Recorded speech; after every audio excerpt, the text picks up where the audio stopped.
Hello, this is Dr. Heidi Horsley, the Executive Director for the Open to Hope Foundation, and I am here today with one of my very favorite people who I have been working with for years in the grief and loss world, Mitch Carmody. Mitch, can you tell us a little bit about what you do? Oh, thank you, Heidi. Yes, I work a ministry of my own. I work with the Compassion Friends. I work with TAPS organization and other grief organizations just to help people, give them some skills and some tools to survive the journey, which I call proactive grieving. So give us a couple of those skills for those out there, because I know that there's a lot of people out there, and you know this, that do not know how they're going to survive after the death of a loved one. So what would be your advice for them? Is to proactive grieving, embracing your grief. It's absorbing and listening and looking at everything that is out there available for us and choose what works for you. What works for you may not work for anybody else, but to know who you are as a griever also helps. To know what your personality profile is. If you've never taken a personality profile test like a Myers-Briggs or Minnesota Multiple Phasic, you take it, say, wow, now at least I know myself, and try to find out how do I navigate this journey. But once I know myself, and so I integrate that into the proactive grieving, the whole body, mind, soul, spirit that we grieve, and that we grieve on all those. We need equilibrium. We need a balance in our life, body, mind, soul, and spirit. Our body grieves, our soul, our spirit, all grieve together, and we can utilize those and listen to ourselves.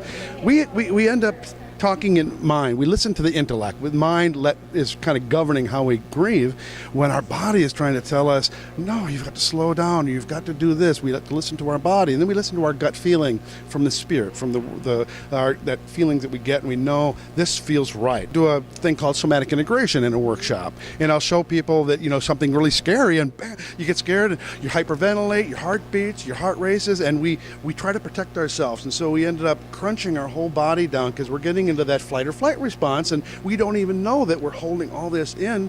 And I'm a massage therapist, and I've seen people so tight that they can't even move, and finally get them relaxed, and they've been operating that for so long that they think that is the normal way. Anything that can help stimulate the lymph system, to get the lymph going, because we build up all that, we have such high levels of cortisol and that's why we cry, and we should cry, because that lets out the excessive cortisol, which is damaging to our system, and then do things that stimulate the oxytocin, the love hormone, to be around children, to be around pets, to watch a sunset, to be at the ocean. That stimulates our body to counteract the negative effects of stress. I like that. So kind of to get back to nature and to focus on some of the positive things in our environment. Yes, there's a lot of stuff out there that can help us, but we get so think we read a book, or we're going to get this, and this is going to fix us.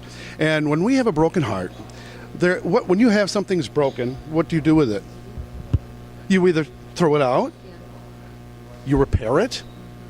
Most people put it on the shelf, or you repurpose it. And in grief, we can't fix it. Some people throw it out. Their life is, they never seem to recover.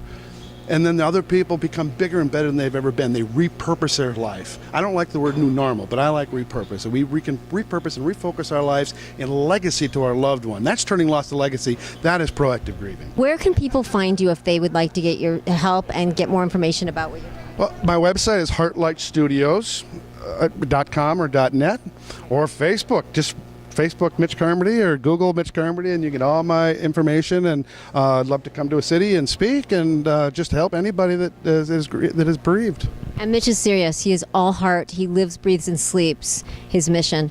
Thank you so much, Mitch. Thank you, Heidi. I love this girl. And this is Heidi Horsley from the Open to Hope Foundation.